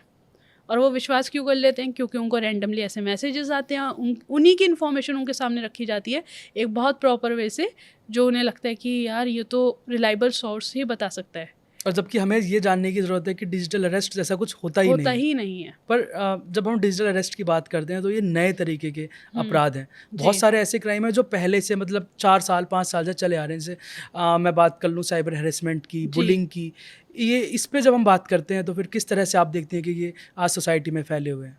अगर हम साइबर हैरेसमेंट, बुलिंग, इस तरह के स्टॉकिंग, इन केसेस की बात करें तो ये केसेस ना जाने अनजाने में छोटे छोटे बच्चे ज़्यादा करते हैं और महिलाओं के साथ ज़्यादा होते हैं। लाइक कोई स्कूल में कोई लड़की पढ़ रही है, उसका किसी बच्चे से झगड़ा हुआ, उसको स्टॉक कर लिया जाएगा, उसको ऑनलाइन फेक आईडीज़ बना के बच्चे किसी मतलब कोई ग्रुप का एक बच्चा है और उसको टारगेट करना है, तो फेक आईडीज़ बना के उन्हें हैरेस करेंगे। ऑनलाइन ब्लैकमेलिंग की धमकियाँ दी जाती हैं क्योंकि बच्चे अवेयर नहीं है कि साइबर क्राइम ये एक तरह का क्राइम है। उन्हें लगता है ये मौज मस्ती वाली चीज़ है। उन्हें ये नहीं पता कि फेक आईडी बनाना भी क्राइम है, उसमें भी हमें 3 साल की सज़ा हो सकती है। तो जब तक बच्चों को अवेयरनेस नहीं आएगी कि ये चीज़ जो है फ़र्ज़ी है, ये सारी चीज़ें, तब तक ये चीज़ें नहीं सुधरेगी। और कोई भी क्राइम हो, जैसे अभी हमने डिजिटल अरेस्ट की बात करी, तो क्या होता है कोई भी क्राइम होने से पहले एक क्राइम ऑलरेडी हो चुका होता है, वो होता है आइडेंटिटी थेफ्ट। जब तक आपकी आइडेंटिटी थेफ्ट नहीं होगा तब तक आपके साथ कोई डिजिटल अरेस्ट नहीं कर सकता। इसी तरीके से जो ऑनलाइन जितने भी ये क्राइम हो रहे हैं उसमें भी जब तक आपका डाटा लीक मार्केट में नहीं होगा तब तक कोई आपको रैंडमली कॉल नहीं कर सकता या लिंक नहीं भेज सकता। कुछ चीज़ें होती हैं, कई बार ऐसे लिंक बना के भेजे जाते हैं कि आपको उसमें कनेक्ट करना होता है और उसमें आप खुद इन्फॉर्मेशन डालते हो, तो वो है लैक ऑफ अवेयरनेस की वजह से कि आप अपना अपना बैंक अकाउंट नंबर भी खुद डाल रहे हैं या अपना ATM कार्ड डिटेल्स भी खुद डाल रहे हैं, तो वो तो फिर हमारी अवेयरनेस की कमी की वजह से हो रहा है। पर ये सारी चीज़ हो गई कि हमने अपना पासवर्ड दे दिया, हमने कुछ इन्फॉर्मेशन दे दी, लेकिन कई बार ऐसा होता है कि हमारा जो फ़ोटो वायरल हो रहा है जी। वो रियल भी है, उसमें कुछ छेड़छाड़ नहीं करी गई। जी। उस केस में एक महिला या जिसके साथ भी हो रहा है वो क्या कर सकता है? उस केस में ये कर सकते हैं, जैसे साइबर क्राइम की जो ऑफिशियल साइट है www.cybercrime.gov.in, वहाँ पे कंप्लेन कर सकते हैं। नेशनल कमीशन ऑफ वुमेन में रिपोर्ट कर सकते हैं क्योंकि वो बहुत सारी ऑर्गेनाइजेशन के साथ कनेक्टेड है जहाँ से आपकी फ़ोटोज़ जो है वो डायरेक्टली डाउन कराई जा सकती है। अगर आपकी कुछ इस तरह की अलग फ़ोटो है, मतलब जो नहीं होनी चाहिए थी पब्लिक प्लेटफॉर्म पे, क्योंकि हर एप्लीकेशन है, चाहे हमारा फेसबुक हो, गूगल हो, यूट्यूब हो, सबका एक प्राइवेट फॉर्म होता है जहाँ पे आप जाके क्लेम कर सकते हो। वहाँ पे आपको अपना आधार कार्ड जो है लगाना होता है। जैसे ही आप उनको बोलोगे कि ये फ़ोटो है जी, ये मेरी मर्ज़ी के खिलाफ किसी ने अपलोड कर दिया, तो वो वहाँ से एकदम डाउन हो जाएगी। लेकिन मैं इसमें ये कहना चाहूँगी, अगर आप अपनी फ़ोटो कहीं से हटवाते भी हो या फेक आईडी भी बंद करवाते हो, तो आप URL ज़रूर ले लेना जिन्होंने उस फ़ोटो को अपलोड किया है, जिस आईडी से वो अपलोड हुई है। वो बाद में इन्वेस्टिगेशन पे काम आती है, क्योंकि कई बार महिलाओं के साथ समस्या ये होती है, जैसे स्कूल या कॉलेजेस के बच्चे हैं, लड़कियां स्पेशली हैं, किसी की फेक आईडी बनी, अब बच्चे हैं, बच्चों ने 50-60 आईडियों से रिपोर्ट करा दिया तो वो बंद हो जाएगी। लेकिन क्या होगा, थोड़े दिनों बाद वो फेक आईडी दोबारा बन के आ जाएगी। सो इसके लिए अगर वो कल को कंप्लेन करना चाहेंगे तो कंप्लेन के लिए ना आपको URL ज़रूरी है। जो हमारा लिंक होता है फ़ोटो का या फिर उस आईडी का लिंक ज़रूरी है, उसी लिंक के बेसिस पे इन्वेस्टिगेशन हो पाएगी। सिर्फ़ स्क्रीनशॉट के बिहाफ़ पे इन्वेस्टिगेशन कभी नहीं हो पाती है, स्क्रीनशॉट को तो कोई एविडेंस ही नहीं माना जाता। एविडेंस ही नहीं है। कामाक्षी जी, जब हम एनसीडब्ल्यू की बात करते हैं तो हमारा ये कार्य होता है कि महिलाएं अगर अपराध का शिकार हो जाती हैं तो हम उन्हें उन अपराध से कैसे बाहर निकालें, इस पर कार्य करते हैं। मगर साथ ही हमारा एक प्रयास यह भी है कि महिलाएं अपराध का शिकार हो ही ना। और जब हम डिजिटल क्राइम्स की बात करते हैं तो हमारा एक प्रयास है यशोदा एआई। पूरे विश्व में यशोदा से बेहतर कोई आई नहीं हो सकती, तो उन्हीं पर बेस्ड ये कार्यक्रम, उन्हीं के नाम पर है यशोदा एआई, जहां हम महिलाओं को सिखाते हैं आर्टिफिशियल इंटेलिजेंस के बारे में, जहां हम उन्हें बताते हैं कि किस तरह से वो साइबर जगत में अपने आप को सुरक्षित रख जी। सकें। तो जब राष्ट्रीय महिला आयोग इस दिशा में कार्य करता है तो एक चीज़ जो हमारे सामने अक्सर आती है वो आती है ई कॉमर्स स्कैम्स की। हाँ उसे जी। आप किस तरह से देखती हैं? ई-कॉमर्स स्कैम आज की डेट में बहुत ज़्यादा बढ़ गए हैं। जैसे साइबर क्रिमिनल्स होते हैं ना, ये लोग बहुत एक्टिव होते हैं। ये क्राइम ये नहीं है कि आज अगर डिजिटल अरेस्ट कर रहे हैं तो पूरे महीने ये डिजिटल अरेस्ट करेंगे, नहीं। इनका एक पैटर्न होता है। जैसे जब वो आते हैं ना, Myntra sale, Flipkart big billions day sale जो भी आते हैं, तो इस टाइम पे करते हैं ये लोग ई-कॉमर्स स्कैम। ठीक है, अगर न्यू ईयर वाला आ गया आपका, तो न्यू ईयर पे वो उससे रिलेटेड कार्ड और फाइल्स जो हैं वो आपको फॉरवर्ड करेंगे ताकि आपके फ़ोन में मालवेयर आ जाए। शादी का टाइम जब चल रहा होता है तो आज की डेट में आपने देखा होगा, वो शादी में कार्ड एक अननोन नंबर से इनविटेशन आता है, आप कार्ड पे जैसे ही क्लिक करोगे वैसे ही आपके फ़ोन में ऑटोमेटिकली वायरसेस डाउनलोड हो जाएंगे। अभी आईपीएल का टाइम चल रहा है, आईपीएल की फेक टिकट्स बिकती हैं। जब महाकुंभ का था तो महाकुंभ का कितना बड़ा फ्रॉड हुआ था। क्या हुआ था वो? महाकुंभ के टाइम पे हुआ ये था कि लोग, जब उनको कंफर्म टिकट नहीं मिल पा रही थी रेलवे की साइड से, तो वो गूगल पे जाके सर्च करते थे कि ट्रेन टिकट बुकिंग, तो वहाँ पे रैंडमली ऊपर कुछ नंबर आ जाते थे, कस्टमर केयर नंबर, और नीचे 2-3 साइट्स आती थी जो हम जानते हैं आज की डेट में डिजिटल मार्केटिंग से कोई भी अपनी साइट ऊपर ला सकता है। अब वहाँ पे जब वो ट्रेन टिकट में सर्च करते थे तो वहाँ पे उन्हें भरोसा दिलाया जाता था कि यहाँ पे इस साइट पे आपको कंफर्म टिकट्स मिलेंगे। अब वो उस साइट पे जाके टिकट्स बुक करते थे, टिकट्स बुक हो जाती थी, पैसे दे देते थे, और जब रेलवे स्टेशन पे जाते थे तो पता लगता था उनकी टिकट तो कंफर्म ही नहीं है। कोई टिकट ही नहीं था। हाँ, इसी तरीके से होटल रूम बुकिंग गूगल पे जाके सर्च कर रहे हैं, और वहाँ पे जब पहुँचे तो पता लगा इस नाम का तो कोई इस प्लेस पे होटल ही नहीं है। तो क्रिमिनल्स जो हैं वो बहुत सोच समझ के टारगेट करते हैं कि कब अगर इस तरह की कुछ चीज़ें चल रही हैं। अभी 4 धाम यात्रा चल रही है तो हेलीकॉप्टर बुकिंग के नाम पे होगा। जो लोग गूगल पे जाके डायरेक्टली सर्च कर देंगे ना कि हेलीकॉप्टर बुकिंग फॉर 4 धाम या केदारनाथ, तो वहाँ पे जो नंबर्स आते हैं कस्टमर केयर के या जो अलग अलग एजेंसीज के आते हैं, वो मैक्सिमम चांस हो सकते हैं कि वो क्रिमिनल्स के हों, क्योंकि वो डिजिटल मार्केटिंग से खुद ऊपर कर देते हैं। हमें ये बात समझनी होगी कि गूगल हमें सही इन्फॉर्मेशन दे रहा है, इस बात की कोई गारंटी नहीं है। बिल्कुल।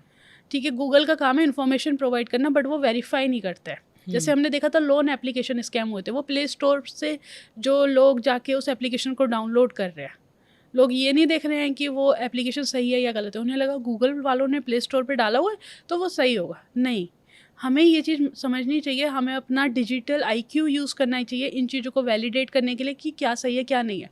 अगर आपको ऑफिशियल साइट पे सही टिकट नहीं मिल रही है तो आपको किसी और साइट पे कैसे मिल सकती है। इसी तरीके से जो लोन एप्लीकेशन है, कोई भी एप्लीकेशन आपको बिना वारंटी, बिना गारंटी या विदाउट आपका जो हमारा होता है सैलरी स्लिप, रिकॉर्ड्स या सिविल जो भी चाहिए होता है, बिना इसकी इंक्वायरी के कोई आपको लोन क्यों प्रोवाइड करेगा। और लोन एप्लीकेशन में तो हम एक चीज़ और भी देखते हैं, महिला आयोग में भी ऐसे केसेस हमारे सामने आते हैं कि ज़बरदस्ती आपको 5,000 या 10,000 का लोन दे दिया जाता है। फिर अगर आप उसे नहीं, उसमें बहुत हाई इंटरेस्ट के साथ हाँ अगर आप जी। उसे नहीं वापस कर रहे हैं तो आपके जितने भी कॉन्टैक्ट्स हैं सबके पास मैसेज आता है, सबके पास कॉल जाता है और आपके बारे में बुरा वहाँ कहा जाता है। जी, इसका मैं आपको एक केस भी बताती हूँ। ये केस है नोएडा का। नोएडा में एक अच्छा जाना माना स्कूल है और उस स्कूल में हॉस्टल फैसिलिटी है। लड़की थी वो 10th क्लास में, उनका ट्रिप जाना था अगले दिन। उसने अपने पेरेंट्स से बात किया, पेरेंट्स ने कहा नहीं, आपका 10th क्लास है, आपको पढ़ाई पे फोकस करो, अभी आपको स्कूल ट्रिप पे नहीं जाना चाहिए, और अगर टाइम है तो 2-3 दिन के लिए घर आ जाओ। घर वाले यहीं पे रहते थे मेरठ में। सो शी इज़ लाइक कि नहीं मुझे जाना है, आप मुझे इतने पैसे जो है वो ट्रांसफ़र कर दो। 6,000 रुपये के करीब फ़ीस थी और 4,000 मुझे घूमने फिरने के चाहिए। तो अब क्या हुआ, अब लड़की को घर वालों ने तो पैसे दिए नहीं। उसने इंस्टाग्राम चला रही थी वो बार-बार कि लोन कहीं से कुछ इस तरीके से उसने सर्च डेफ़िनेटली किया होगा। उसके बाद इंस्टाग्राम पे उसको रैंडमली एक दिखता है कि Sunny application provide loan in just 2 minutes. अब उसने एक्साइटमेंट होके उस एप्लीकेशन को डाउनलोड किया। डाउनलोड किया, उसने ये नहीं देखा वो एप्लीकेशन क्या परमिशन ले रहा है, सारी परमिशन उसने दे दी। अब उसने अपना आधार कार्ड अपलोड किया और अपनी कुछ डिटेल्स भरी और एकदम से उसके अकाउंट में 15,000 रुपये आ गए। वो बहुत खुश कि अब मैं कल सुबह जाके टीचर को पैसे दे दूंगी और मैं ट्रिप पे जा रही हूँ। जब उसने एप्लीकेशन डाउनलोड करी थी तो उसने मुझे कहा था कि दी इसमें ना 2 से 3% का इंटरेस्ट दिखा रहा था जो मुझे अगले 6 महीने में पे करना था। तो मेरे को इतनी पॉकेट मनी मिलती थी, मैं उसमें से इतना इनको दे देती तो मेरा ईजीली उतर जाता। अब उसने पूरा एप्लीकेशन वगैरह डाउनलोड किया, पैसे आ गए, वो बहुत खुश। उसने अपना फ़ोन चार्जिंग पे लगाया और वो सो गई। जब वो सुबह उठी तो उसके फ़ोन में 113-114 मिस कॉल्स थी। उसने सेम डे? नेक्स्ट डे, मतलब उसने रात को लोन के लिए अप्लाई किया, पैसे आ गए, वो खुश अपने दोस्तों को जाके बता रही है कि मैं भी ट्रिप पे चल रही हूँ। अब जब इतने सारे मतलब 15,000 रुपये आ गए और 113 मिस कॉल्स, तो कुछ मिस कॉल्स 50 अराउंड तो थी ब्लैकमेलर की, जिसका वो एप्लीकेशन था। उसने किया क्या था कि उसने परमिशन तो दे दी थी, उसकी जितनी भी फ़ोटोज़ हैं कुछ तो रियल और कुछ मॉफ्ट करके वो उसको ब्लैकमेल करने लगा। उसके बाद जब उसने परमिशन दी तो परमिशन में चली गई थी कॉन्टैक्ट लिस्ट। तो उसमें पूरा जब कॉन्टैक्ट लिस्ट जाती है तो आपको पता लगता है कि अच्छा आपने ये अपने फादर का नाम जो है वो पापा के नाम से सेव करा हुआ है, मामा जी के नाम से, बुआ जी के नाम से, सबके नंबर आ गए थे। और उस क्रिमिनल ने, क्योंकि बच्चे ने रात को तो फ़ोन उठाया नहीं, अब उसको रैंडमली कॉल किया, उसने पिक नहीं किया। उसके बाद उसके कॉन्टैक्ट लिस्ट में जिस नाम से उसके पापा का नाम जो नंबर सेव था, उनको कॉल करके बोला कि आपकी बेटी जो है उसने हमसे पैसा लिया है, अगर वो टाइमली वापस नहीं करेगी, जो 15,000 थे उसके सेम डे उन्होंने डिमांड करी कि हमें 25 से 30,000 रुपये वापस चाहिए। अगर आप नहीं दे रहे हो तो ये आपकी बेटी की फ़ोटोज़ हैं, ये हम आपके बाकी कॉन्टैक्ट वालों को भेज देंगे, आपके रिलेटिव्स को भेज देंगे। तो उसके पापा ने पहले तो 25,000 रुपये जमा करे, ठीक है। वो बहुत ज़्यादा घबरा गए थे। फिर उसको, लड़की को पता लगा तो लड़की ने देखा तो एप्लीकेशन एकदम से 45 शो करने लगा था कि 45,000 आपको पे करने हैं with in next 6 to 7 hours. 25,000 पे करने के बाद? हाँ, 25,000 पे करने के बाद वो एप्लीकेशन उसके बाद भी शो कर रहा था, क्योंकि उसके फादर से कम्युनिकेट हुआ। उसने कहा कि तूने कहाँ से, किससे पैसा लिया है, कौन है जो इतना, तेरी ऐसी ऐसी फ़ोटोज़ आ रही हैं, सारी चीज़ें आ रही हैं, तू रुक मैं अभी आ रहा हूँ। तो और ये जो है ये तेरे मामा जी को, बुआ जी को भेजने की बात कर रहे हैं। रेप्यूटेटेड फैमिली थी एक। तो उन्होंने कहा जी पापा मुझे नहीं पता, मैंने रात को ऐसे ऐसे एप्लीकेशन डाउनलोड किया था, लेकिन मैंने किसी से ऐसे वो नहीं लिया है, और ये फ़ोटोज़ जो है इसमें से कुछ मेरी है भी नहीं। बट एक होता है ना, अगर किसी की मॉफ्ट फ़ोटो आ जाएगी, जो हमने पहले जिक्र किया, तो इंसान का मेंटल प्रेशर अलग ही होता है। तो ये केस इतना आगे तक चला था कि लड़की को ये लग रहा था कि वो एक पॉइंट पे आके सुसाइड कर ले। सो जब वो लड़की सुसाइडियल स्टेज में आ गई थी, तभी स्कूल की प्रिंसिपल को ये मैटर, प्रिंसिपल तक पहुंचा। उसके पेरेंट्स जब आए कि इस तरह से कुछ मैटर हो गया ट्रिप के चक्कर में, तो प्रिंसिपल जानती थी क्योंकि हमने उसके यहाँ साइबर के सेशन लिए थे। उनका कॉल आया जब मैं वहाँ पहुँची, तो सबसे पहले तो हमने उस अकाउंट को सीज़ करवाया, क्योंकि वो UPI के थ्रू पेमेंट ले रहा था। हमने अकाउंट फ्रीज़ कराया, उसके बाद उसकी लोकेशन भी ट्रैक पे डाली, और जैसे ही अकाउंट फ्रीज़ हो गया तो क्रिमिनल अवेयर हो गया कि अब साइबर क्राइम में कंप्लेन हो चुकी है। तो 7,000 तो वो निकाल चुका था, 18,000 रुपये रिफ़ंड आ गए थे। एप्लीकेशन को क्लोज कराया और जो भी उसके नंबर्स थे वो सारे ब्लॉक कराए, और वहीं पे ये केस हमारा क्लोज हो गया था। सो मैं वही कहना चाहती हूँ कि हम किसी भी गूगल से तो कोई रैंडमली कस्टमर केयर नंबर ना लें, और कोई भी एप्लीकेशन जो है गूगल प्ले स्टोर से रैंडमली डाउनलोड ना करें कि ये गूगल पे तो ये एप्लीकेशन सही ही होगी। मतलब बहुत ज़्यादा फर्जी वेबसाइट्स मार्केट में है। फ़र्ज़ी वेबसाइट्स भी हैं, फ़र्ज़ी एप्लीकेशंस भी हैं। देखो अगर आपको कोई एप्लीकेशन डाउनलोड करनी है ना, तो उसमें ये है, सबसे पहले तो आप उसकी रेटिंग चेक करो। सेकेंडली आप उसके रिव्यूज़ चेक करो कि उसके रिव्यूज़ कैसे हैं। और एक चीज़ और देखना, आज की डेट में ना लोग फ़र्ज़ी रिव्यूज़ और फ़र्ज़ी रेटिंग्स भी ले लेते हैं, जैसे फ़र्ज़ी लाइक्स खरीदे जाते हैं। और इसका एक पूरा नया व्यवसाय शुरू हो गया। आपको व्हाट्सएप पे मैसेज आता है कि आप रिव्यू दीजिए, इस पे 5 स्टार हाँ दीजिए जी। और आपको तुरंत 140-150 रुपए मिल हाँ, जाएंगे। वो तो जॉब रिलेटेड स्कैम भी है, और इस तरीके से चीज़ें चलती भी हैं। तो आप एक बार ये चेक कर लो कि रिव्यूज़ जो है वो नॉर्मल लैंग्वेज में लिखे हैं या किसी कंप्यूटराइज में लिखे हैं। सारे रिव्यूज़ एक दूसरे से मिलते जुलते तो नहीं है। जब भी हम गूगल प्ले स्टोर से एप्लीकेशन डाउनलोड करते हैं तो हमें ये भी देखना है कि ये एप्लीकेशन कौन सी डेट को बनी थी, क्योंकि अगर जितनी पुरानी एप्लीकेशन होगी उतनी रिलायबल होगी। क्योंकि अगर फर्जीवाड़ी होगी तो 2 दिन फ्रॉड हुए होंगे, लोगों ने कंप्लेन करी होगी और हमारा जो साइबर सेल है उसने वो डाउन कर दी होगी। लेकिन अगर वो एप्लीकेशन बिल्कुल नई बनी है, 2-3 महीने पहले बनी है, तो उसे बिल्कुल डाउनलोड मत करो। उस पे ऑलरेडी कितने मिलियंस डाउनलोड है, वो चीज़ें आप जो है जाके देखो। अगर कुछ 100, 200, 400, 500 या 5000 तक भी अगर डाउनलोड्स हैं, तो उसे एप्लीकेशन को आप डाउनलोड मत करो, उस पे ट्रस्ट मत करो। जैसे होता है ना कि कुछ बच्चे एडिटिंग के लिए कोई भी सॉफ्टवेयर डाउनलोड कर लेते हैं, फ़ोटो एडिटिंग के लिए या इस तरीके से, तो आपको उस तरह की चीज़ें नहीं करनी है। आपको पहले कुछ चीज़ें देखनी है, रिव्यूज़ देखने हैं, रेटिंग्स देखनी है, कितने मिलियंस डाउनलोड हैं, ये देखने हैं और कब बनी है। और गूगल से तो हमें कभी भी कस्टमर केयर नंबर नहीं लेना चाहिए। कामाक्षी जी, बहुत सारे लोग आपसे मिलते होंगे, आप उन्हें साइबर अवेयर कर देती होंगी, जी। लेकिन बहुत सारे हमारे दर्शक ऐसे हैं जो आपसे नहीं मिल पाएंगे। वो कैसे पहचाने कि उनके साथ जो ये ई कॉमर्स स्कैम है ये हो गया है? ई-कॉमर्स स्कैम जब होता है तो उसमें कुछ चीज़ें होती हैं, लाइक जैसे आप शॉपिंग करने जा रहे हैं, सबसे पहले आप एप्लीकेशन से शॉपिंग करिए। बट कुछ लोग होते हैं जो वेबसाइट से, रैंडम वेबसाइट से शॉपिंग कर लेते हैं। सबसे पहले हमें वेबसाइट के डोमेन का देखना है। जैसे अमेज़न है, वो उसकी स्पेलिंग बदल देंगे, उसमें डबल एन लगा देंगे, डबल ए लगा देंगे, जेड की जगह जी कर देंगे। या फ्लिपकार्ट है तो उसमें के की जगह वो सी कर देंगे। इस तरह से जब भी आप वेबसाइट के थ्रू शॉपिंग कर रहे हैं, तो आपको उसका डोमेन नेम क्या होता है? www.flipkart.com। इसमें फ्लिपकार्ट क्या हुआ? डोमेन हो गया। www.amazon.com, इसमें अमेज़न क्या हुआ? डोमेन हो गया। तो आप किसी भी साइट से शॉपिंग कर रहे हैं, सबसे पहले आपको उसका डोमेन नेम चेक करना है। सेकेंडली, आपको क्या देखना है? आपको जब भी आप किसी अननोन वेबसाइट से, जैसे होता है ना कि बहुत अच्छा ऑफ़र आ रहा है, जैसे लेडीज़ों में मैंने ये बड़ा देखा है कि घर में साड़ी देखते रहते हैं और 3 या 4 साइट्स पे जाके देखेंगे कि कौन सी साइट पे मुझे कम रेंज की पड़ रही है। आप जब भी कोई चीज़ ऑर्डर कर रहे हैं किसी अननोन साइट से फर्स्ट टाइम, तो आप सबसे पहले उसमें ये करें कि आप पेमेंट जो मोड है, अपना पेमेंट मोड, आप सबसे पहले उसमें ये करें, आप अपना payment mode cash on delivery रखें। हम क्या करते हैं, हम ऑनलाइन डायरेक्ट उन पे ट्रस्ट करके या तो अपना यूपीआई कर देते हैं या कार्ड पेमेंट कर देते हैं, जिससे हमारी डिटेल्स भी चली जाती हैं। और बहुत बार ये होता है कि हमने पेमेंट तो कर दी लेकिन ऑर्डर डिलीवर नहीं हुआ। तो कोशिश ये करें कि मैक्सिमम साइट्स पे जो भी आप शॉपिंग कर रहे हैं उसको cash on delivery he order करें। अब जब नया आईफ़ोन लॉन्च होने वाला है, तो हम ये देखते हैं कि उसमें एकदम बम्पर सेल निकाल देते हैं। कुछ नई वेबसाइट्स आती हैं, वो बम्पर सेल निकाल देंगी। अगर कुछ इस तरह से लग रहा है कि यार आईफ़ोन जो है वो मुझे 30-35 हज़ार रुपये का पड़ रहा है, तो कहीं न कहीं आपको ये लगना चाहिए कि कोई भी चीज़ इतनी सस्ती नहीं मिल सकती। देखो, कोई आपको लालच देगा, इसका मतलब ये है कि वहाँ पे कुछ ना कुछ घपला है। तो आपको ये देखना है कि कुछ too good to be true वाला ऑफ़र तो नहीं है। वहाँ पे आप थोड़े सतर्क हो जाएँ। अपनी पर्सनल इन्फॉर्मेशन वहाँ पे ना डालें, लाइक अपना credit card details, address. Shopping करनी है ऑफिशियल स्टोर से ही जाके शॉपिंग करें, ये सबसे बेटर है कि आप ऑनलाइन फ्रॉड से बच सकते हैं। मतलब अगर थोड़ा सा भी लॉजिक लगा लिया जाए तो हम इस तरह के अपराधों से बचा जा सकता जी है। बिल्कुल। लेकिन बहुत सारे अपराध ऐसे होते हैं जो हमारे क्षेत्र से मैं कह लूँ बहुत आगे होते हैं। जैसे आजकल एक टर्म हम बहुत ज़्यादा सुनते हैं, साइबर टेरर। जी। साइबर टेरर क्या होता है कामाक्षी? अभी आपने वो देखा होगा, यूट्यूब पर थी एक जिनको अरेस्ट किया गया है, जो पाकिस्तानी एम्बेसी के साथ मिली हुई थी जी। और कंटेंट बनाती थी, यूट्यूब वीडियो बनाती थी। उन्होंने पूरा जितने भी इंफॉर्मेशन है क्रिटिकल जगह की, जैसे ब्लॉग बना रही हैं, हमारा उस पे बागा बॉर्डर पे गई हैं, एक-एक जगह उन्होंने शो करी है कि कहाँ पे मिलिट्री खड़ी रहती है, कहाँ पे नहीं खड़ी रहती। हमारे बहुत सारे इन्फ्लुएंसर्स उसके बाद मॉनिटरिंग पे गए हैं और 15 से 20 लोग ऐसे अरेस्ट हुए हैं, डिजिटल कंटेंट क्रिएटर। वो क्यों कर रहे हैं?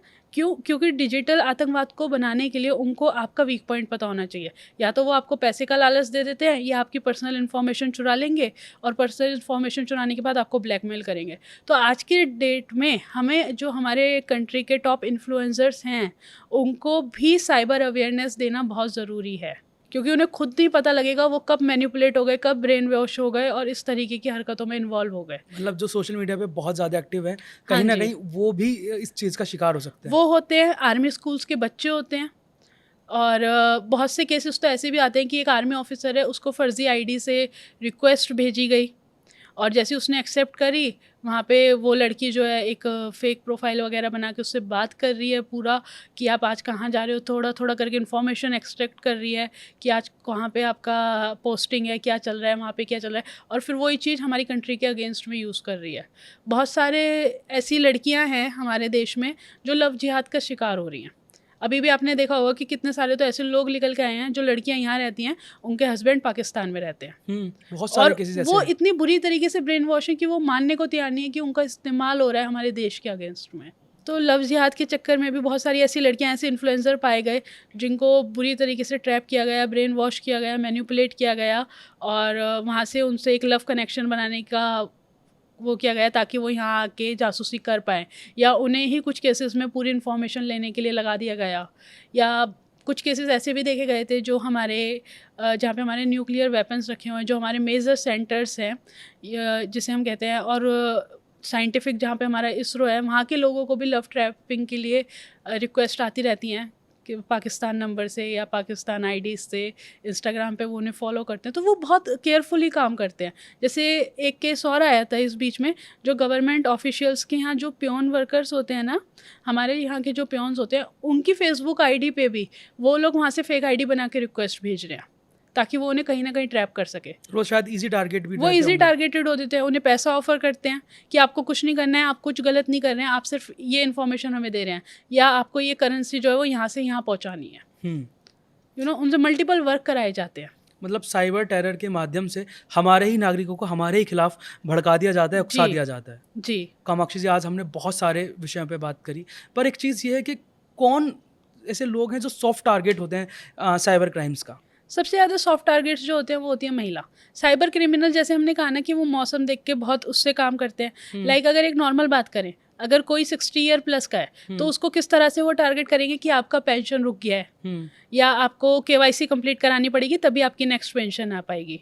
महिलाएं हैं तो उन्हें ब्यूटी कॉन्टेस्ट, जो महिला इन्फ्लुएंसर अच्छी दिखती हैं, जिनकी आईडी पब्लिक है, उनको वो बोलेंगे कि आप जो है मिस यूनिवर्स में अप्लाई करिए, ये आपका फॉर्म है, ये सारी चीज़ें महिलाओं को उस तरीके से टारगेट करेंगे। तो एक केस मेरे पास ये भी आया था कि एक महिला थी, उनकी बेटी की शादी नहीं हो रही थी, तो वो उस पर यूट्यूब पे किसी पंडित जी को सुन रही थी उपाय, नीचे एक नंबर मेंशन होके आया कि ये नंबर है, आप इस पे बात करिए और मनचाही समस्या का समाधान, कुछ इस तरीके से लिखा हुआ था। उन्होंने कॉल करा, उन्होंने कहा जी मेरी बेटी की शादी नहीं हो रही, मुझे हवन करवाना है, पंडित बोला वहाँ से आप मुझे 1 लाख रुपए ट्रांसफ़र करिए। महिला ने 1 लाख रुपए ट्रांसफ़र कर दिया। आप मुझे अपनी बेटी की फ़ोटोज़ दीजिए, दे दी। आप मुझे अपना घर का एड्रेस, ये सारी चीज़ें, बहुत सारी इन्फॉर्मेशन उससे ले ली, और उससे इसी फ्रॉड के चलते चलते 4.5 से 5 लाख रुपए उससे ठग लिए गए थे। तो वो देख के टारगेट करते हैं। महिला वैसे इसमें ज़्यादा कॉमन होती हैं, क्योंकि वो सॉफ्ट होती हैं, उनसे लोग बात करना चाहते हैं। एक तो आज की डेट में हमारे समाज में लोग अकेलापन बहुत ज़्यादा फील करते हैं, मुझे नहीं पता क्यों, चाहे वो कॉलेज गोइंग गर्ल्स हो, चाहे वो स्कूल गोइंग गर्ल्स हो, क्योंकि कम्युनिकेशन जो है पेरेंट्स से, फैमिली से कम होता जा रहा है धीरे धीरे। न्यूक्लियर फैमिलीज़ होती जा रही हैं और लोग डिजिटल वर्ल्ड में ज़्यादा रहना पसंद करते हैं। तो इस वजह से भी ये होता है कि कोई रैंडमली आपको मैसेज कर रहा है, किसी ने आपकी फ़ोटो पे अच्छा सा कमेंट जाके कर दिया तो आप उससे बात करने लगोगे। ये होता है ना कि देखो, फाइनेंशियल फ्रॉड में ऑब्वियसली बात है मेंस ज़्यादा टारगेट हो रहे हैं, बट ये जो इमोशनल नंबर ऑफ फ्रॉड हो रहा है ना, जिसमें हमारे देश में प्रतिदिन 7 से 8 हज़ार लड़कियाँ डेली टारगेट हो रही हैं, ये बहुत बड़ी चीज़ है। क्योंकि ये सिर्फ आपका फाइनेंस नहीं, आपकी पूरी की पूरी लाइफ जो है एक तरह से डिस्ट्रैक्ट कर सकती है। पैसा जो चला गया वो आप दोबारा कमा सकते हो, लेकिन अगर आपके वो मेंटल स्ट्रेस पे कुछ ऐसी बात आ गई, या किसी लड़की के साथ कुछ ऐसा हो गया जो नहीं होना चाहिए था, तो वो उसको पूरी लाइफ तंग करता है। मतलब अवेयरनेस के माध्यम से महिलाओं को बचाया जा सकता है, लेकिन एक बार अगर कोई महिला इसका शिकार हो जाती है तब उसके पास इसके समाधान के क्या क्या उपाय रह जाते हैं? सबसे पहले तो वो ऑनलाइन जाके www.cybercrime.gov.in पे कंप्लेन कर सकती हैं, या 1930 जो हेल्पलाइन है, साइबर हेल्पलाइन है, उस पर कंप्लेन करें। इन केस आपका फ़ोन हैक हो जाता है तो सबसे पहले आप अपनी जीमेल आईडी रिकवर करें। क्योंकि अगर आपका जीमेल हैक रह गया तो फिर आप कितना भी सब चीज़ रिकवर कर लो, जीमेल के थ्रू वो आपके व्हाट्सएप में भी घुस सकता है, आपके बैंक अकाउंट में भी घुस सकता है, आपके सोशल मीडिया पे भी घुस सकता है।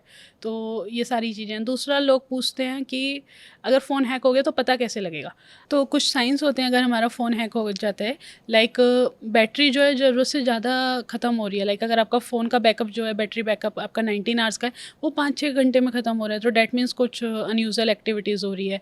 डाटा जो है आपका, आपने 3-4 रील्स देखी फिर भी आपका 400 से 500 MB डाटा चला गया है, डैट मीन्स कहीं ना कहीं से आपका फ़ोन का डाटा जो है वो हैकर्स के पास ट्रांसफ़र हो रहा है। कुछ अननोन नोटिफिकेशन आ रही हैं, अननोन पॉपअप्स आ रहे हैं, या फिर कोई ऐसी एप्लीकेशन आपके फ़ोन पे है जो आपने डाउनलोड ही नहीं करी है, या फिर आपका किसी को कॉल कनेक्ट हो गया है जो कॉल आपने करी नहीं है, या कुछ ऐसे मैसेजेस चले गए हैं जो आपने भेजे नहीं है। तो कुछ साइंस होते हैं, अगर हम उन पे ध्यान दें तो हमें पता लग जाएगा कि हमारा फ़ोन हैक्ड है या नहीं है। कामाक्षी जी, बहुत सारे केसेस महिलाओं के पास आते हैं जहां महिलाएं शादी के बाद जिन प्रताड़ना झेलती हैं, हिंसा झेलती हैं, लेकिन साथ ही कुछ केसेस ऐसे भी होते हैं जहां शादी का प्रोसेस चल रहा होता है, मैट्रिमोनियल साइट्स के ज़रिए शादी जो होती है वो तय कर दी जाती है, और फिर उन्हें पता चलता है कि उनके साथ एक बहुत बड़ा धोखा हो गया है। आपके सामने भी ज़रूर ऐसे केसेस आते होंगे। जी, ये होता क्या है, जैसे ऑनलाइन लड़कियां जाके अपना मैट्रिमोनियल साइट पे प्रोफाइल बनाती है, वहाँ पे उनको एक रिक्वेस्ट आती है, वो लड़का या तो कनाडा सेटल्ड होता है या यूएस से होता है, यूके होता है, ऐसा उस प्रोफाइल पे शो हो रहा होता है। वो रिक्वेस्ट एक्सेप्ट करते हैं, उसके बाद वो लोग एक रैंडम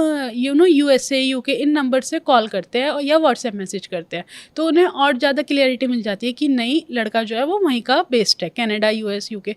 अब हम लोगों को ये पता नहीं है कि गूगल प्ले स्टोर पे बहुत सारी ऐसी एप्लीकेशन है जहाँ पे आप घर बैठे बैठे कोई भी विदेशी नंबर खरीद सकते हो। अच्छा। उसमें आपको सिम वगैरह लेने की ज़रूरत नहीं है, एक एप्लीकेशन आप डाउनलोड करोगे, वहाँ से आप वो नंबर एक बहुत सस्ते दाम पे 400-500 रुपये महीने के हिसाब से आप उसे ख़रीद सकते हो और यूज़ कर सकते हो। अब क्या होता है, व्हाट्सएप में क्या होगा, अगर मैं व्हाट्सएप एप्लीकेशन यूज़ कर रही हूँ और आपको कॉल करना है, व्हाट्सएप कॉल करना है, तो आपके पास भी व्हाट्सएप होना ज़रूरी है। अगर आपके पास व्हाट्सएप नहीं होगा तो व्हाट्सएप कॉल नहीं हो पाएगी। इसे हम वर्चुअल नंबर कहते हैं, और जब ये वर्चुअल नंबर से आपको कॉल करते हैं तो आप पे वो एप्लीकेशन होने की ज़रूरत नहीं है, आप पे डायरेक्ट कॉलिंग आएगी और आपको लगेगा ये कॉल जो है वो मुझे विदेश से आ रही है। तो वहाँ से ये लड़का कनेक्टिविटी शुरू करता है। अब एआई का ज़माना है, फ़र्ज़ी आइडेंटिटी कार्ड वगैरह पहले भी बहुत इजीली बन जाता था एडिट होके। आज की डेट में एआई के थ्रू आप खुद को खुद की फ़ोटो को इतने अच्छे से एडिट करके किसी विदेशी कंपनी में लगा सकते हो, या फिर किसी अगर वो लड़का जो है वो प्रिटेंड कर रहा है कि वो यूके यूएसए का है, तो वो वहाँ के बैकग्राउंड के ऊपर वो फ़ोटो अपनी इस्टेब्लिश कर देगा और आपको विश्वास भी हो जाएगा। उसकी प्रोफाइल पहले से बिल्डअप होगी पूरी। उसकी प्रोफाइल में आपको कुछ 50 से 60 लोगों का मिलेंगे कि जो इसकी प्रोफाइल में ऐड है, उनकी रैंडमली 3 या 6 महीने की प्रोफाइल होती है, क्योंकि वो एक साथ मल्टीपल लोगों को टारगेट कर रहे होते हैं। तो उस प्रोफाइल में आपको सबके कमेंट्स मिलेंगे, आपको लगेगा नहीं ये तो जेन्युइन है, इसकी मदर ने भी कमेंट करा है, इसके फादर ने भी कमेंट करा है। अब वहाँ से वो और स्ट्रॉन्ग हो जाएगा। उसके बाद वो ऑनलाइन ही आपकी कुंडली वगैरह सब ऑनलाइन ऑलरेडी अवेलेबल होती है, उससे मिलती जुलती कुंडली वो बना लेते हैं कि इनकेस फैमिली कुंडली पे आके मना ना कर दे। कुंडली भी अच्छी मैच हो गई, फिर वो लड़का बोलेगा कि मैं इंडिया आ रहा हूँ आपसे मिलने और आपके लिए डायमंड गिफ्ट्स ला रहा हूँ, आपको फ़ोटोज़ भेजेगा कि आपके लिए डायमंड वॉच है, ये नेकलेस है, ये आईफोन है, ये एक्सपेंसिव बैग है, ये सारे गिफ्ट्स लाएगा। अब होता क्या, इसमें ये लोग ट्रिक क्या करते हैं, अगर लड़की वाले मुंबई के हैं तो फ़्लाइट जो है वो दिल्ली लैंड हो गई, अगर दिल्ली के हैं तो मुंबई लैंड हो गई, और फ्लाइट जब भी लैंड होगी वो होगी रात को 2 या 3 बजे। फिर रैंडमली क्या होता है, इसमें फैमिली इन्वॉल्व हो गई लड़की की पूरी, लड़की की फैमिली भी लड़के से बात कर रही है पूरे 1-1.5 हफ्ते से 2 हफ्ते से। जब वो लड़की की फैमिली उनसे पता है कि इमोशनली इन्वॉल्व हो गई है, तो वो रैंडमली आप पे एक कॉल आएगा जो इंडिया के आपको ट्रू कॉलर पे दिखाई देगा कि यहाँ के कस्टम से है। वो बोलेंगे कि जी ये आपके नॉन आए हैं, हाँ, आप बोलोगे हाँ ये मेरे रिलेटिव हैं और ये ना इतना सारा सामान लेके आए बट इन्होंने कस्टम ड्यूटी नहीं भरी है, तो आप इतने पैसे फटाफट ट्रांसफ़र कर दीजिए वरना हमें इन्हें अरेस्ट करना पड़ेगा और ये सामान जो है वो जब्त करना पड़ेगा।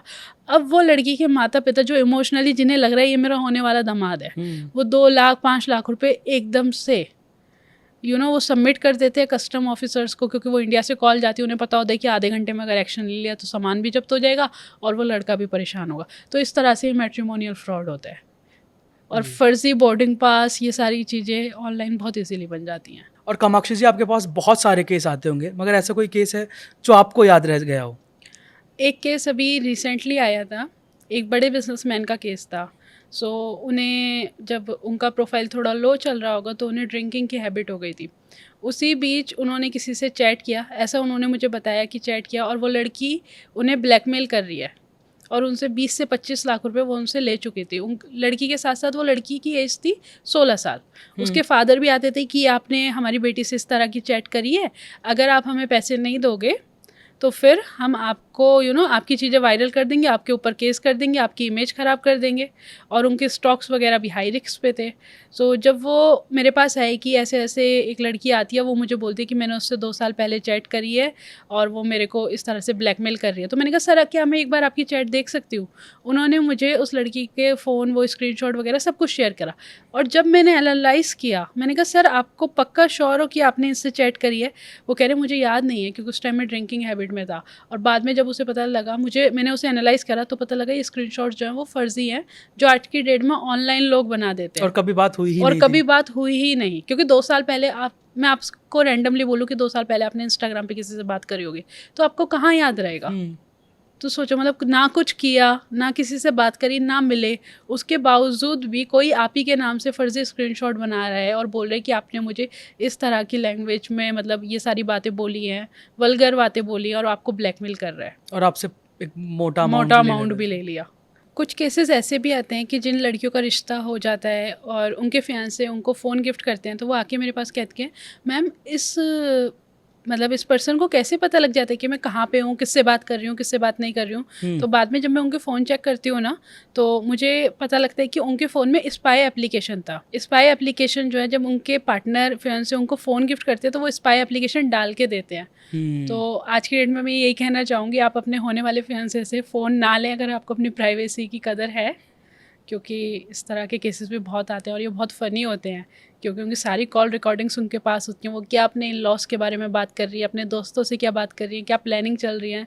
सो इस हद तक मतलब एक सस्पिशियस एक्टिविटीज़ इस हद तक एक रिलेशनशिप में बढ़ गई है, जो देखा जाए तो कहने को ये चीज़ फ़नी है कि उसको सारी चीज़ें पता है, बट एक रिश्ते की गरिमा को ये ठेस पहुँचाता है। कामाक्षी जी, यहाँ एक बात मैं अगर विषय से थोड़ा सा हटकर कहूँ, जब हम एक आदमी को अपना जीवन साथी, एक औरत को अपना जीवन साथी बनाने के लिए हम आगे बढ़ते हैं, तो हम इस चीज़ का हमारे मन में कहीं ना कहीं ये ख्याल ज़रूर रहता है कि हम इस बात को जानें कि वो कैसा है, वो कैसी है, वो क्या चाहता है, वो क्या चाहती है। और इस चीज़ को लेकर राष्ट्रीय महिला आयोग ने एक बहुत खूबसूरत अभियान शुरू करा है। हमारी माननीय अध्यक्षा का ये विचार था जो आज मूर्त रूप ले रहा है, और ये विचार था प्री मैरिटल कम्युनिकेशन सेंटर। मतलब जी। अगर आपने तय कर लिया कि आपको शादी करनी है, जी। तो वो 2 लोग हमारे पास आ सकते हैं। हाँ। और हम उन्हें बताएंगे कि आपका किस तरह से फाइनेंशियल मैनेजमेंट होना चाहिए, जी। आप किस तरह से चीज़ों को लेकर आगे बढ़ सकते हैं। मतलब आज जब युवा पूरी तरीके से शादी के परिधान पे फोकस करता है, तो हाँ। हम बात करते हैं शादी के बाद वाले व्यवधान पे।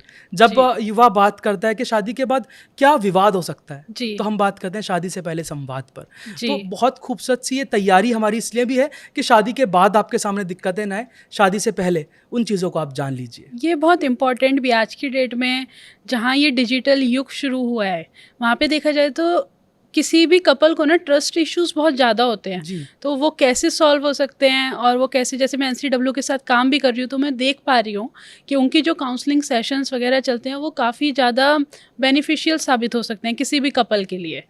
सो बहुत इम्पॉर्टेंट है और बहुत अच्छी पहल है ये। और बहुत सारे युवा इस अभियान का हिस्सा बन रहे हैं, वो जानना चाहते हैं, वो एक दूसरे को समझना चाहते हैं। जी। तो मतलब मुझे तो आपकी बात सुन के एक बहुत पुरानी बात याद आती है कि जागरूक रहिए और सतर्क रहिए। मतलब साइबर क्राइम में सारी ही बात आपकी जागरूकता की है।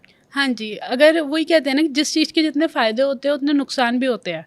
और साइबर एक ऐसी चीज़ है, जो मैं अपना पर्सनल लाइफ एक्सपीरियंस बताऊँ, कि इसके फ़ायदे हम लोग कम उठा रहे हैं, हम लोग नुकसान में ज़्यादा फंसते जा रहे हैं, और अभी हम लोग इस चीज़ को रियलाइज़ नहीं कर रहे हैं। लाइक जो यूथ है हमारे यहाँ, वो किस में फंसा हुआ है? सोशल मीडिया के ट्रैप में फंसे हुए हैं, गेमिंग एप्लीकेशन के ट्रैप में फंसे हुए हैं, इस तरह की चीज़ों में फंसे हुए हैं कि सबको जल्दी अमीर होना है।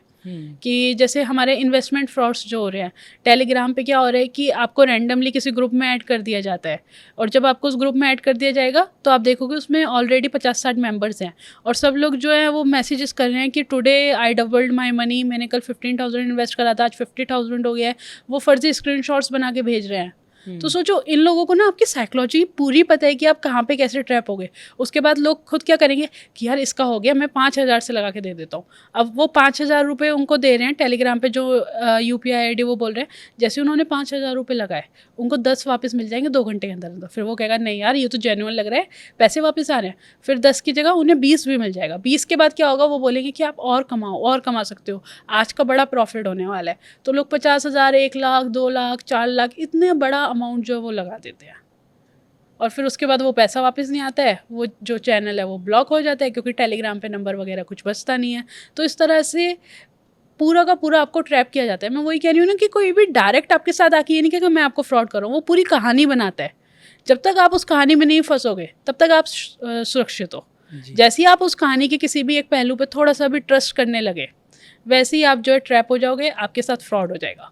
तो जब तक आप ऑनलाइन हो, सोशल मीडिया पे हो, आपको 0 ट्रस्ट मॉडल फॉलो करना है। किसी भी चीज़ पे रैंडमली ट्रस्ट नहीं करना है जब तक आपके पास उसकी पूरी इन्फॉर्मेशन नहीं है। मतलब मैं फिर से अपनी बात दोहराऊंगा कि हमें डिजिटल वर्ल्ड में लॉजिक लगाना है, मन की सुननी है और अंतर मन की सुननी है। जी। अब इस कार्यक्रम में आपका बहुत बहुत धन्यवाद कामाक्षी जी। और ज़रूर आज जो बात हमने करी है, इससे मुझे लगता है बहुत सारी महिलाएं हैं जो आने वाले समय में साइबर क्राइम से बच जाएंगी। Thank you so much. Thank you so much.